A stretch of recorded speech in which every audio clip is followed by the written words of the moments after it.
Comment on fait pour arrêter l'escalade lors de nos chicanes? Ça va arriver, l'escalade, ça va arriver des chicanes. Hein, Jean-Philippe? Ça nous arrive encore. Ça nous arrive, oui. C'est certain. On ne veut même pas essayer de faire semblant que ça n'arrivera pas. Par contre, ce qu'on veut, c'est se donner des trucs pour que quand on va être dans une escalade de conflit, qu'on soit capable d'arrêter d'escalader. Et cette conversation-là, on veut l'avoir à froid. On ne veut pas essayer de faire des choses différemment pendant qu'on est dans l'escalade. C'est très difficile. Alors, on va vous donner 3 aspects qu'on veut discuter ensemble dans le couple pour se donner des outils pour la stopper, la fameuse escalade, quand elle va arriver. La première chose, la plus difficile et la plus importante, c'est de reconnaître ses symptômes.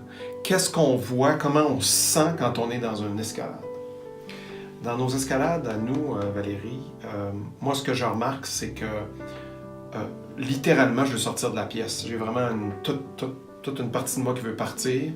Souvent, j'arrête de parler, j'ai le visage qui se ferme, puis j'ai un léger mal de ventre là, qui monte, là, une tension dans le ventre. Ça, c'est les miens. OK, moi, tu vois, ce que je remarque quand je suis dans l'escalade, j'ai de la tension. Genre de la tension dans le cou, dans les mâchoires, puis même dans les bras, les mains, un petit peu. Puis je réalise que je parle de plus en plus vite, puis de plus en plus fort. Ça fait une grosse partie de... Moi aussi, je le remarque. Une des choses aussi qu'on a tous les deux, je pense, c'est qu'on a tendance à blâmer l'autre. C'est comme, OK, bien, essayer de te démontrer que vraiment tout ça, c'est de ta faute, là. Fait que quand on tombe dans cette dynamique de blâme-là, on est dans l'escalade, je pense. OK? Ouais. Alors, on veut parler de ça entre nous. On veut entre nous identifier c'est quoi nos symptômes. Deuxièmement, on veut s'entendre sur un code.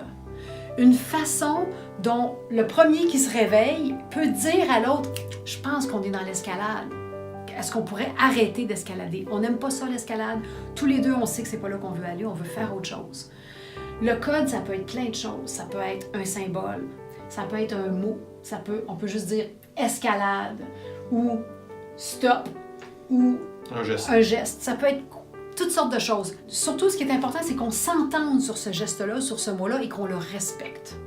Et la troisième chose, c'est de créer une suite à ce mot-là, c'est de s'entendre sur créer une zone neutre, juste pour reprendre nos esprits et refaire des choix plus conscients, parce que souvent l'escalade, c'est une vieille habitude, une crainte qu'on a et c'est pas propice au dialogue. Donc ce qu'on veut créer, c'est une zone neutre. Ce que je veux dire par là, ça veut dire on se donne 1 minute de silence, par exemple, compter à la montre, ou on choisit un autre espace. C'est-à-dire qu'on sort de la pièce et on se donne un temps de retour. Des fois, on va aller s'installer une zone de dialogue dans la maison, une place où on va aller très spécifiquement. Il y a des gens pour qui, quand l'escalade est trop élevée, une minute, ça ne sera pas assez. Des fois, on veut un plus longtemps. On va revenir ou même on va changer de pièce complètement pendant un temps. C'est à vous de discuter puis de trouver qu'est-ce qui va bien fonctionner pour vous. À ce moment-là, j'aime ça, comment tu le dis, Jean-Philippe, retrouver nos esprits pour revenir puis créer la conversation qu'on veut avoir.